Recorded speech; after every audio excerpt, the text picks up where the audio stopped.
Event-event ini memang dikemas sepanjang tahun agar turis lokal, orang-orang Sulawesi Utara bangga.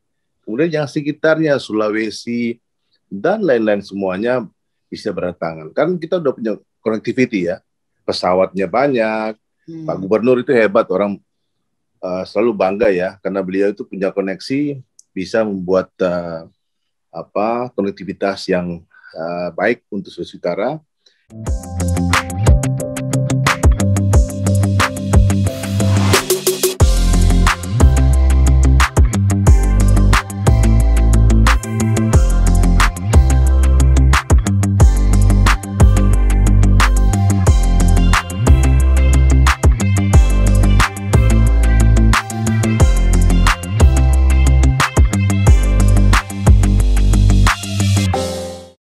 Oke, kalian semuanya senang bisa ada lagi di video terbaru kali ini, dan yang akan chat dengan Mariska kali ini adalah Bapak Henry Kaicili, Kepala Dinas Pariwisata Sulawesi Utara. Selamat malam Pak Henry. Maaf saya Halo. Selamat malam semuanya. Ya, gimana pariwisata di Sulawesi Utara Pak? Semakin menggeliat, semakin berbenah, semakin oke punya nih. Oke. Ya, memang di Sulawesi Utara di masa pandemi sekarang ini kita harus tetap giat ya. Kalau enggak pada loyo semua. Namanya juga pandemi, jangan dipikirin. Pariwisata harus bangkit terus, semangat. Karena pariwisata adalah prime movers untuk sektor lainnya. Ya kalau di Amerika kan pariwisatanya kota ya. Kalau di Sulawesi Utara lain ya. Apa ya istilahnya kalau di sini kan pariwisata kota, orang bilangnya begitu. Ya, pariwisata Amerika tentu mereka kepingin cari di sini. Di sini kan banyak untuk Sulawesi Utara itu kita punya lebih dari 600 spot destinasi pariwisata yang sudah ada amenitasnya ataupun sudah lengkap, dan ada juga yang masih belum digarap. Semua itu telah hampir 1.000. Nah, banyak bahari, wisata bahari, underwater, kemudian juga ada wisata alam, kuliner, macam-macam lah Sulawesi Utara. Itu yang membuat turis Amerika banyak yang ke sini untuk diving. Jadi senang aja, kapan-kapan Mariska sama suami bisa main ke sini untuk diving. Sekarang udah banyak tempat yang baru di Sulawesi Utara. Di Likupang tentu sebagai destinasi prioritas kita sudah banyak berbenah, dan juga di pulau-pulau di sekitarnya juga sudah banyak kan, ada Bangka, ada Gangga, dan semuanya itu sudah banyak dive resort di sana, dan kita juga membuka ke arah selatan, ada Mangatasik, ada Poopo, semua di sana kita bikin kegiatan juga event, jadi kita namakan sebagai the new paradise atau the new Bunaken, karena Bunaken itu jangan hanya Bunaken yang kita explore, tapi juga Likupang sebagai destinasi prioritas, dan juga sekarang kita punya banyak spot di Minahasa Utara, Bitung tentu ada Selat Tembe, dan Bolsel juga dengan underwaternya bagus sekali. Jadi semuanya tentu kita persiapkan sebelum normalisasi situasi pandemi, jadi kita harus siap. Sekarang kita fokus ke lokal dulu, lokal, domestik, lokal dan pengertian masyarakat Sulawesi Utara, kita buat mereka lebih bangga dengan destinasi dan spot-spot pariwisata di Sulawesi Utara, agar mereka jangan jauh-jauh ke daerah lain. Harus bangga dengan Sulawesi Utara, harus bangga dengan destinasi pariwisata, karena mereka lah pahlawan-pahlawan untuk pengembangan pariwisata di Sulawesi Utara. Nah, kita kepingin juga yang Nusantara juga datang ke sini. Dari Bali, jangan kita ke Bali, kalau bisa Bali ke sini gitu. Banyak kan turis ke sana. Ya, sekarang kita adakan banyak event. Kita sejak tahun lalu event underwater photo competition. Kemudian kita tahun ini juga ada dualton, ada golf di Likupang, golf competition, ada juga fun bike, dan macam-macam. Kita akan laksanakan sepanjang tahun, termasuk beberapa event yang masuk kategori karisma event nasional, yaitu Ada Bunaken Festival, ada Selat Lembe Festival punya Bitung, ada Tomohon Flower Festival, International Flower Festival, kemudian ada juga mengatasi underwater photo competition. Jadi event-event ini memang dikemas sepanjang tahun agar turis lokal, orang-orang Sulawesi Utara bangga. Kemudian yang sekitarnya, Sulawesi, dan lain-lain semuanya bisa berdatangan. Kan kita udah punya connectivity ya, pesawatnya banyak, Pak Gubernur itu hebat, orang selalu bangga ya, karena beliau itu punya koneksi, bisa membuat konektivitas yang baik untuk Sulawesi Utara. Kita sebagai hub di Indonesia bagian Timur terus digarap. Bentar lagi kita punya bandara baru, international airport yang baru. Seharusnya bulan-bulan ini itu diresmikan, tapi dengar-dengarnya mungkin awal Agustus ya, akan officially di launch bandara yang baru, sehingga ini menambah daya dukung kita, dan kita mengharapkan ke depan untuk dengan penambahan bandara untuk lokal maupun internasional, kita bisa meningkatkan tambahan flight ya dari berbagai kota di sekitarnya, baik dari Maluku, Papua, dari Sulawesi, dan juga connectivity untuk selain Jakarta. Tentu kita kepingin ada connectivity untuk ke Bali, karena Bali ini kan banyak yang mau masuk ya ke Sulawesi Utara, karena kita bagus kondisi penanganan COVID-nya. Setiap hari cuma 10 yang terdampak, ataupun even sometimes itu 0. Jadi ini merupakan kebanggaan kita, pemerintah Provinsi Sulawesi Utara bersama Pemda Kabupaten Kota sangat serius menangani COVID, sehingga ini menjadi satu kebanggaan kita.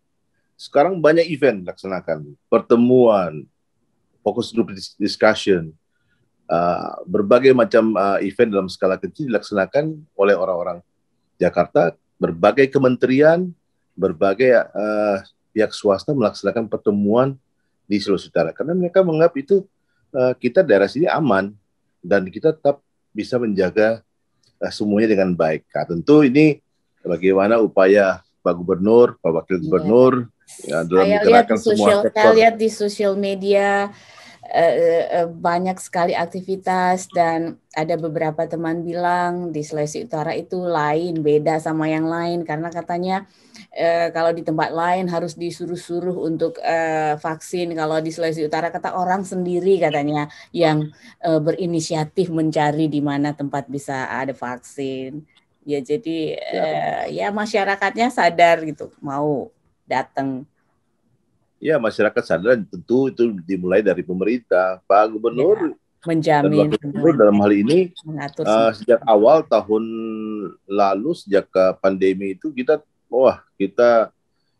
rutin mengadakan rapid test. Kemudian masuk akhir tahun sampai sekarang itu namanya antigen test itu gratis. Nah, orang-orang masyarakat itu termasuk ke pegawai, kalau mau rapid test silakan, bisa di Dinkes ya, provinsi maupun kabupaten kota, di kantor gubernur, semua pegawai kita yang 10 ribuan aja bisa setiap hari itu kalau mau ngetes di fasilitas pemerintah itu semua gratis. Nah, jadi mendukung.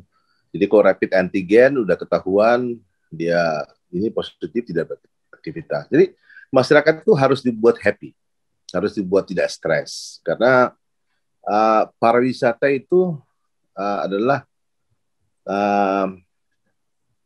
tools untuk untuk happiness ya. Kita jalan-jalan secara kelompok, jangan kalau jalan stres kan. Nah, jadi masyarakat pertama harus dibuat happy dulu, tenang dan nyaman. Kita untuk sektor pariwisata aja awal-awal tuh pas pandemi kita memberikan sembako. Pak Gubernur bersama Pak Wakil Gubernur Robi ke Jakarta, ini dapat 20.000 sembako. Itu untuk sektor pariwisata tuh kita bagi ke mereka, karena banyak yang dirumahkan. Nggak sebanyak di Jakarta sih, sama daerah lain. Kita ada sekitar 7 ribuan lah yang di rumah makan 500-an yang sekarang bagaimana Pak mereka nasibnya? sudah kerja lagi. Sudah kerja lagi karena dengan adanya konektivitas kan orang banyak nginap ya. Kita punya juga jalur untuk diperjakan sebagai 4 bandara selain Jakarta, Kuala Namu, Surabaya dan Sulawesi Utara merupakan 4 bandara saja yang mendapat privilege untuk menerima turis asing. Dalam konteks dia tenaga kerja asing yang masuk atau pulang ataupun bisnis trip yang masuk ke Indonesia bisa melalui 4 bandara termasuk Sulawesi Utara Samratulangi. Jadi dengan banyaknya konektivitas akses yang diberikan, ini juga berdampak kepada hotel. Hotel tuh tahun lalu kalau kita lihat dari September aja sampai Desember 2020 sudah mencapai 50% okupansi. Sekarang saya rasa lebih ya. Udah lebih bisa 60 sampai 65. Jadi lumayan lah, kalau dulu kan ya 80 sampai 90 ya okupansinya ya, sampai 95% sekarang sudah bergerak ke cukup bagus dan ini nampak dari pertumbuhan ekonomi Sulawesi Utara. Di semester kuartal pertama kita sudah mencapai 1,87% plus, bukan minus. Daerah lain masih, kita nomor 4 terbaik di Indonesia selain Maluku Utara, Papua, dan Sulawesi Tengah. Kita nomor 4. Size-nya kita cukup bagus karena sektor pertanian juga sebagai sektor pendukung bergerak dengan baik. Pak Gubernur sangat memperhatikan sektor pertanian dan ini juga mendukung pariwisata karena pada saat mereka masuk kan semuanya tersedia ya. Saya baca tuh katanya harga cengkih bagus, kopra bagus sekarang katanya ya. Ya itulah bagaimana menyiasati itu di era pandemi tidak gampang. Pak Gubernur dan Pak Wakil Gubernur memang serius untuk menjaga sektor pertanian. Karena masyarakat juga harus dibuat tenang, petani juga harus dibuat tenang. Jadi semua sektor itu dijaga. Kita bersyukurlah, komitmen, leaders komitmen, CEO komitmen dalam hal ini Gubernur dan Wakil Gubernur sangat kuat dalam berbagai sektor, terutama pariwisata, didukung dengan baik dan ini tampak dari berbagai perkembangan yang ada saat ini terkait dengan Likupang sebagai destinasi super prioritas ya, banyak ini ya pembangunan jalan, kemudian juga berbagai sektor di luar daripada daerah kayak Likupang itu sendiri sudah dibangun. Kita sudah bisa katakan jalan itu 60%. Jadi dari bandara nantinya ke Likupang lebih shortcut itu Bu Mariska. Nggak perlu lagi lewat muter, tapi kita ada shortcut. Jadi lebih singkat, 31 kilometer, jadinya dari 55 sekian kilometer jadi 31. Jadi lebih singkat dan infrastruktur di sana itu memang dibangun secara hati-hati karena konsep pembangunan. Bapak dibangun hati-hati itu kenapa? Karena bukan dibangun dengan, ini konsepnya adalah natural conservation. Jadi bukan skyscraper untuk dibangun dengan berbagai hotel yang menjulang. Jadi benar-benar resort yang semuanya dan yang lain-lain. Iya, jadi even di dalamnya juga akan dipakai bus listrik. Jadi memang benar-benar no emission gitu di daerah sana itu. Itu konsep pembangunan seperti itu. Jadi berbeda dari tempat-tempat yang lain. Kita liberalisasi prioritas salah satu, tetapi kita punya konsep berbeda. Dalam hal ini kita nature conservation gitu, zero emission dan ramah lingkungan. Dan juga yang harus kebanggaan kita, destinasi yang dipilih destinasi sebagai Kek Likupang itu tidak punya masalah tanah. Jadi clean and clear, tidak ada. Kalau kita membangun Kek itu namanya harus benar-benar clean and clear. Nah, itu yang merupakan jaminan yang diberikan oleh PT MPRD, Minahasa Permai Development Center, yang mempunyai lahan kek di Kupang seluas 197,4 hektar. Itu memberikan jaminan ke pemerintah bahwa mereka lahannya clear, itu dibuktikan. Membangun itu berapa lama, Pak Henry? Itu kan besar sekali, ratusan. Iya, memang mereka punya konsep untuk membangun itu sejak tahun 2020 ya, karena kan namanya akhir 2019 baru resmi ada kek, akhir Desember ya. Kalau daerah lain itu yang coba dari dulu ya Pak ya. Iya, kalau kita membangun kek ini kan kita start 2020, and then pandemi kan. Nah, jadi investor itu asing itu dari 7 kalau nggak salah masih menunggu perkembangan. Tapi satu yang agak faithful lah, yang tetap lanjut ya untuk terkait dengan pembangunan beach resort ya, dan underwater. Kita mencoba untuk memberi semangat kepada PT MPRD agar mencari local investors sambil menunggu membaiknya situasi. Ya, semuanya menunggu ini kan, bordernya dibuka ya. Kalau Amerika kan sudah mulai dibuka kan, ya. Baguslah Amerika, Eropa bisa masuk ya. Sekarang ini dengan AstraZeneca, karantina juga kalau masuk ke sini di rumah gitu.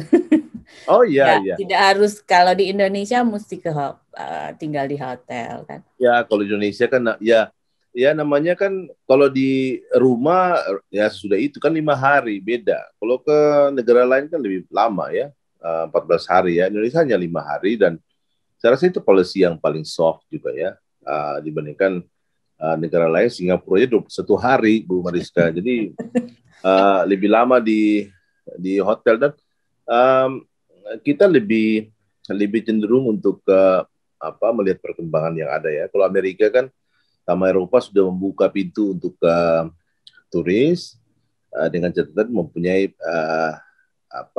vaccination passport. Vaccination passport itu dengan catatan harus AstraZeneca, Johnson Johnson atau Pfizer ya, yang 3 itu. Saya rasa kita ke depan juga pasti akan mengarah ke sana. Tentu pemerintah dalam hal ini mencoba untuk membuka semuanya secara perlahan. Awal-awalnya kita mencoba berbagai policy, ada bubble travel, ada travel corridor yang kita coba bangun. Di sini bubble, kalau di sini bubble, lumber, plywood. Ya, yang di Asia kan berbeda ya, karena ini kan. Tapi syukurlah kita masuk kategori untuk Indonesia itu masuk sekarang kategorinya orange. Jadi diterima oleh negara-negara Eropa, kategori orange. Jadi saya rasa banyak perkembangan lah yang baik di Indonesia. Masyarakat Indonesia khususnya Sulawesi Utara itu sangat peduli tentang protokol kesehatan. Ini yang merupakan ya, karena mereka karena senang berkumpul kan, jadi senang jalan-jalan. Jadi kalau tidak divaksin ya bagaimana mau jalan-jalan, mau berkumpul. Jadi harus kalau tidak patuh prokes kan ya bagaimana mau jalan-jalan. Jadi semua jadi mengikuti aturan supaya bisa jalan-jalan dan bisa berkumpul. Iya, ya mereka yang namanya di Sulawesi Utara ini kan kita mungkin happiness tadi itu ya, happy, lalu senang, gembira ya. Iya, tidak ada yang stres gara-gara pandemi. Enjoy. Enjoy aja, enjoy. Saya itu imunitasnya akan muncul. Makanya kita kepingin masyarakat itu berwisata di Sulawesi Utara aja. Tidak perlu repot-repot jauh. Untuk sementara ini namanya slogan Indonesia Care. Sulut Care itu adalah bagaimana membawa masyarakat kita untuk berwisata. Jadi ya dalam Sulawesi Utara aja, yang dari Manado ke Minut, terus ya ke Minahasa, Tomohon. Ya kan Tomohon sekarang udah bisa tahu destinasi baru. Contohnya ini kan gambar saya ini kan dari destinasi di Tomohon ya, di daerah Danau Lino. Danau Lino ya. Ini daerah baru kan. Jadi kita cuma jangan bicara hanya laut aja Sulawesi Utara, tapi juga alam ini sekarang dikembangkan dengan baik gitu. Jadi kita bangga para pengembang lokal itu di saat pandemi mereka malah semangat. Karena memang kesempatan. Semua hotel juga bersemangat. Kita punya program juga dengan Kemenparekraf yaitu cleanliness, health, safety, and environmental sustainability itu kita buat benar-benar di Sulawesi Utara. Semua hotel itu sudah kita sertifikasi. Hampir semua hotel. 70% sudah sertifikasi. Hotel-hotel besar, resort yang sering didatangi oleh turis kita sertifikasi bersama dengan Kemenparekraf dengan program CHSA. Dan ini membuat confidence bagi masyarakat luar dan juga bagi China dan para turis lainnya untuk masuk entry melalui Sulawesi Utara karena kita punya program yang baik gitu bersama dengan pemerintah pusat. Jadi kapan-kapan Bu Mariska datanglah bersama suami ke Manado. Sekarang udah ada Scoot loh. Scoot itu terbang dari Singapura sejak 2 minggu lalu. Tapi masalahnya kan dia cuma seminggu sekali. Terus waktu untuk transit itu cuma sebentar kalau dari Seattle. Takut nanti kita ketinggalan Pak kalau ada 2. Kalau Scoot itu hanya 2 untuk itu kan saya lihat mereka memberikan connectivity yaitu dari Frankfurt sama Athens ya, Athena dari Greece ya. Jadi itu yang 2 penerbangan yang diterbangi oleh Scoot yang bisa transit untuk masuk ke Manado tanpa harus tinggal di 21 hari di Singapura. Jadi memang opsi-opsinya tergantung. Ada juga yang dari Korea Selatan, ada dari Hong Kong, ada dari beberapa negara termasuk yang ini dari Jepang juga mereka. Nanti saya kasih lah opsinya. Nah ini kan kita melihat regular, ada juga charter flight ya. Nah kita harapkan ke depan banyak dibuka opsi-opsi untuk masuk ke Sulawesi Utara, tidak hanya dari Singapura tapi dari Jepang juga. Kita mencoba dari Narita. Itu apakah ada nanti harus menunggu vaksinnya mungkin keseluruhan 70% baru dianggap aman atau bagaimana Pak?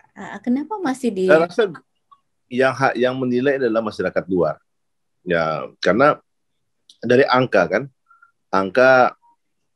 penanganan COVID kita terdampak setiap hari itu berapa? Ya, Indonesia kan rata-rata kan 4.000 sampai 6.000 ya setiap hari kan. Which is juga rendah dibandingkan negara lain ya.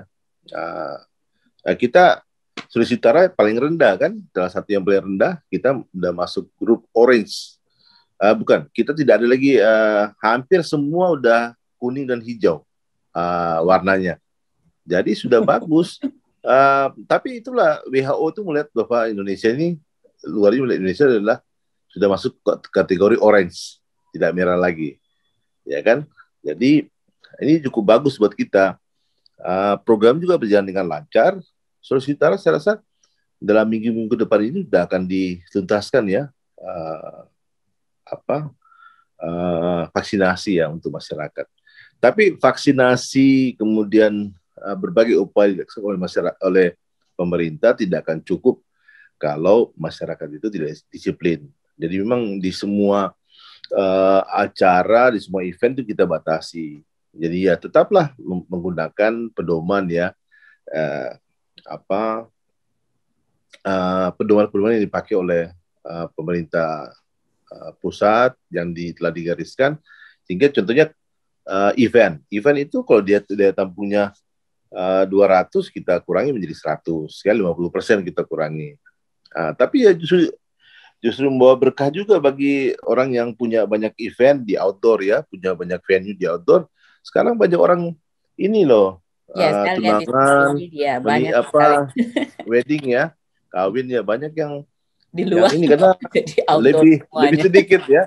Lebih sedikit. Kalau dulu kan ngundang orang 1.000, sekarang ngundang orang 100. Sekarang 100, 200 itu luar biasa banyak. Jadi secara budget wise itu lebih bagus mereka buru-buru nikah aja sekarang gitu ya semuanya gitu. Ya, karena dan ada satu hal yang saya belajar Pak, ketika di Sulawesi Utara orang tuh enjoy yang kata Bapak bilang, selalu gembira. Ya ada masalah ya dibawa enjoy semua. Itu satu hal yang di sini itu susah sekali Pak. Orang mau itu susah. Jadi ya harus mungkin banyak belajar dari untuk bagaimana untuk bisa menikmati hidup, enjoy. Ada COVID-19 apa orang lain di sini pada bingung dengan segala macam, di sini stres semua, di Manado, di Sulawesi Utara happy semua. Ya, harus bangga loh di Sulawesi Utara ini dan di Manado, Minahasa dan saya rasa semua itu samalah karakternya kita menghadapi COVID ini dengan tetap alert, tetapi jangan lupa harus happy. Makanya semua restoran, tempat-tempat publik itu mereka sangat menjaga protokol kesehatan. Karena dengan begitu orang jadi juga nyaman datang ke tempat tersebut.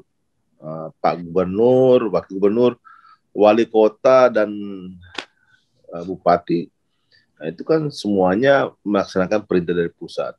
Pak Gubernur mengeluarkan edaran, yang lain juga ikut. Jadi saya rasa itu kekompakan juga bagian daripada pembenahan ya di Sulawesi Utara, baik pemerintah provinsi maupun daerah semuanya kompak dan berlomba-lomba agar daerahnya itu tidak masuk kategori merah, ya itu juga itu ada blessing juga itu kayak gitu. Jadi pada berlomba juga memberikan perhatian yang ekstra kepada masyarakatnya, mereka amazing. Jadi semuanya di saat pandemi memang keluar itu kompakan, harus lebih kompak karena taruhannya adalah wilayah. Gitu. Jadi saya ada usul Pak. Saya ada usul Pak, gimana kalau restoran di Manado atau di Sulawesi Utara itu ada menu vegetarian supaya ya maksudnya kalau di sini kan hampir di sini semua restoran itu vegetarian. Ya, jadi orang yang vegetarian berbondong-bondong atau mungkin karena sedikit kali ya Pak ya yang vegetarian. Iya, Sulawesi Utara ini kan terkenal dengan kuliner ya, kuliner. Orang datang di Sulawesi Utara itu kan pertama kuliner, kemudian laut, dan setelah kita tambah dengan alam. Jadi kan paket lengkap ya.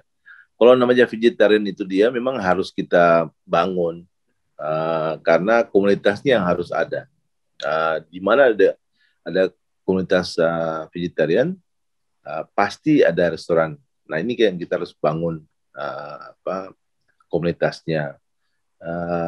Saya rasa dengan berbagai ingredients yang ada di Sulawesi Utara tidak sulit untuk membuka restoran atau menu khusus di setiap restoran itu ada menu untuk vegetarian. Saya rasa nggak ada masalah, mereka pasti bisa kok. Ini kok buat. Hanya masalah ini aja membiasakan bisa aja kan mereka bikin apa tapi rasanya RW gitu kan, rasa woku kayak gini nggak ada masalah, yang penting tasty gitu kan, itu yang utama gitu kan. Apalagi yang kalau di Sulawesi Utara kan orang datang tuh makan, kebanyakan makan kemudian ke laut. Nah, sekarang jadi kita coba kembangkan berbagai spot agar lama tinggal itu bertambah. Kalau sebelum pandemi kan orang asing datang ke sini untuk yang kelompok China itu sekitar 3-5 hari. Kalau yang Eropa, Amerika karena diving itu mereka bisa sampai lama ya, lama. Apalagi yang foto underwater foto and video itu bisa sampai sebulan. Kalau untuk diving mereka bisa sampai seminggu bahkan lebih. Nah ini kita mencoba menambah sisi lain, pengembangan alam, kemudian ada juga paragliding, tandem, ya kan, ada rafting dan macam-macam lah, trekking di masuk ke puncak gunung dan macam-macam. Kita kembangkan. Karena kita kepingin orang yang datang tuh jangan dia hanya sendiri, tapi bisa bawa family. Karena banyak opsi untuk family juga bisa menikmati di Sulawesi Utara. Saya rasa orang Kawanua di Sulawesi Utara kalau nanti ada event, kalau mereka pulang itulah kebanggaan kita kalau mereka bisa pulang dan bisa membantu kita memberitakan mengenai perkembangan yang ada di Sulawesi Utara, proses kita untuk berbenah di masa pandemi dan kesiapan kita untuk recovery masuk ke normalisasi pariwisata. Itu merupakan hal yang kita tunggu-tunggu dan saya kepingin membangun relasi yang lebih dalam lagi dengan teman-teman diaspora di Amerika, Eropa dan berbagai negara lainnya untuk membantu kita di Sulawesi Utara, membantu orang di Sulawesi Utara untuk agar masyarakat lokal di sana juga masyarakat asing tahu Sulawesi Utara punya apa dan perkembangan seperti apa. Orang sudah berubah, orang sudah bagus, sulut hebat, semakin hebat sekarang. Sekarang pertanyaan saya yang terakhir, Pak, soal happy, enjoy, menikmati hidup, ya, blessing dan yang lain-lain. Bapak sendiri sebagai Kepala Dinas Pariwisata dengan begitu banyak persoalan yang kemarin-kemarin tuh gimana Bapak sendiri menghadapinya tuh? Apakah dibawa enjoy atau? Ya harus dibawa enjoy, namanya juga bagaimana kalau dibilang klise sih ya klise ya. Tapi itulah yang dilakukan saat ini. Bagaimana kita berubah yang negatif menjadi positif. Aura negatif menjadi aura positif. Contohnya orang lagi susah, dagangnya dulu laku-laku, banyak ini kita datangin. Kita ajak aja berkumpul dengan yang lain. Kita ajak mereka untuk sama-sama diskusi. Kasih semangat mereka. Wah, ketahuan ada masalah mengenai keuangan. Ya kita bantu cari pihak perbankan maupun institusi yang menangani mengenai relaksasi, pinjaman, kredit. Kemudian yang kepingin bangun kita kasih opsi juga. Ada bank yang bantu untuk kredit bangun gitu kan. Dengan mereka sering bersama mereka bisa sharing. Yang tadinya mereka itu tidak sering bersama, kita sekarang lebih kuatkan. Nah kalau lagi susah jangan sendiri, nanti bahaya. Ajak mereka kumpul semuanya sama-sama ngobrol, sharing gitu ya, saling berbagi informasi, berbagi ilmu, berbagi konektivitas dan macam-macam lah ini terbangun. Dan ini syukurlah dengan saya bekerja seperti itu, mengajak yang lain stakeholder rame-rame kita duduk bersama sharing ya, akhirnya rasa untuk kebersamaan tuh makin tinggi. Kalau dulu kan mungkin pada saat lagi booming semuanya sendiri-sendiri ya. Kalau sekarang itu harus bersama membahas berbagai perkembangan bersama-sama untuk implementasi berbagai hal. Di saat pandemi ini semua sektor harus dikerubutin. Hotel lagi susah, ya kita mencoba untuk work from hotel, meeting from hotel. Jadi macam-macam lah kita bantu sama-sama. Resort atau destinasi lagi kurang tamu, kita bikin pertemuan di sana. Kita ganti-gantian lah gitu. Dengan cara seperti itu tidak ada yang left behind, tidak ada yang sedih. Yang ada mereka bisa luapkan semuanya. Dan tentu happiness gitu yang terbangun and togetherness. Togetherness, ya. Together we can.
Oke, terima kasih banyak Pak atas waktunya. I really appreciate.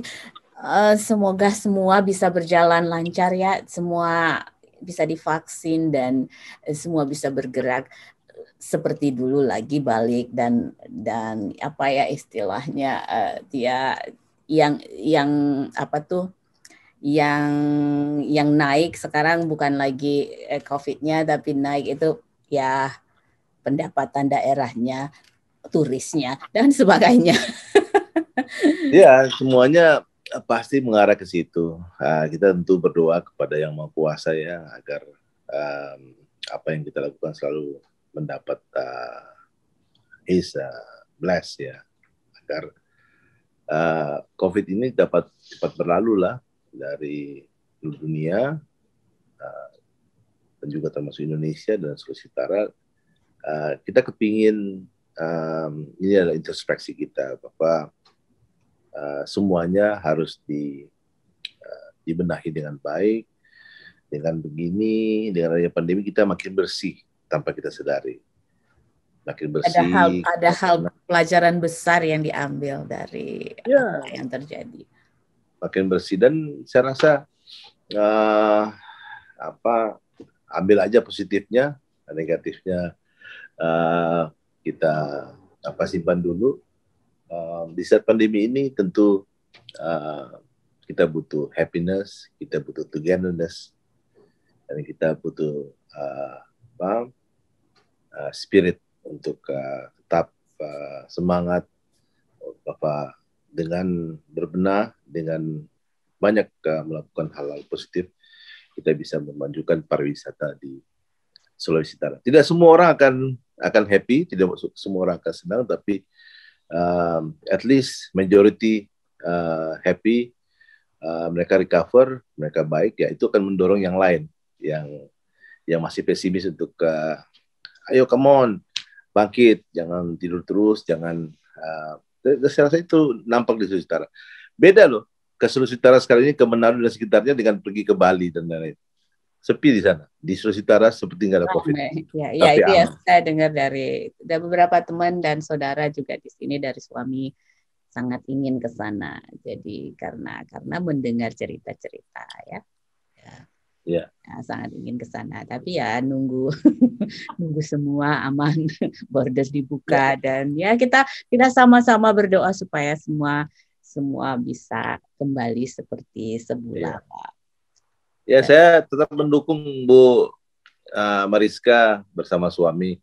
Ini selalu punya inovasi, kreativitas di masa pandemi, mengisi waktu dengan mempromosikan Sulawesi Utara, ini hal yang bagus. Ya, insting. Apa yang saya bisa buat, Pak Seth? Mungkin hanya ini, hal-hal kecil. Ya, nanti saya bisa kirim nanti beberapa e-katalog, foto, beberapa publikasi nanti yang kita lakukan itu bisa ada komunitas di sana di daerah. Kalau Seattle saya bisa share itu. Mereka minta juga supaya saya bisa share ke saudara-saudara, teman-teman di sini. Mereka minta. Ya, oke. Nanti saya kirim beberapa foto ya, foto, video. Silakan di-share ke teman-teman. Saya senang sekali untuk bisa berbagi. Dan kalau kita mungkin nanti ada sosial media yang kita bisa bangun bersama, ya bagus gitu, untuk bisa bertanya jawab dengan saya. Kapal-kapal bisa laksanakan video conference dengan saya. Teman-teman di sana mau bertanya apa aja mengenai kerinduan terhadap Sulawesi Utara dan perkembangan, kita bisa share. Gitu. Oke, Pak. Oke, terima kasih sekali lagi. Oh my God. Sama-sama. I really appreciate it. Salam buat semuanya, Pak ya. Sukses selalu. Oke, bye. Ya, bye. Terima kasih.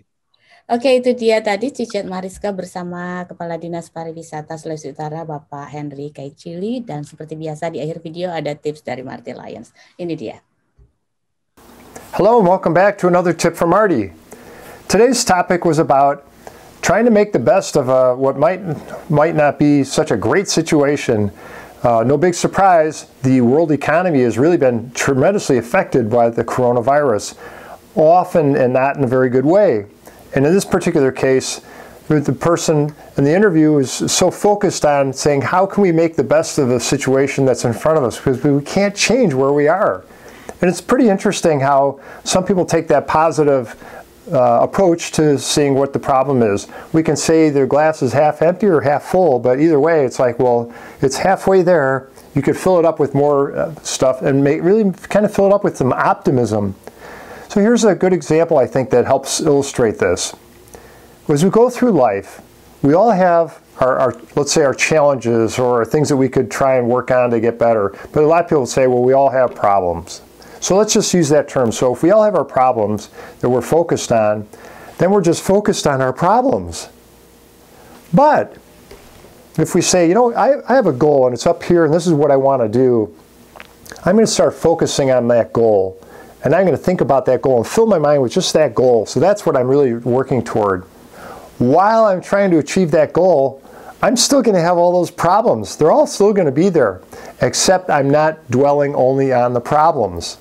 I'm focused on the goal. So to reach the goal, I have to overcome these problems. And I really think that's probably a great way to think about what's the difference between someone who's optimistic about how to make things happen in their life and someone who might just be saying, well, I've got a lot of problems, there's not much I can do about it.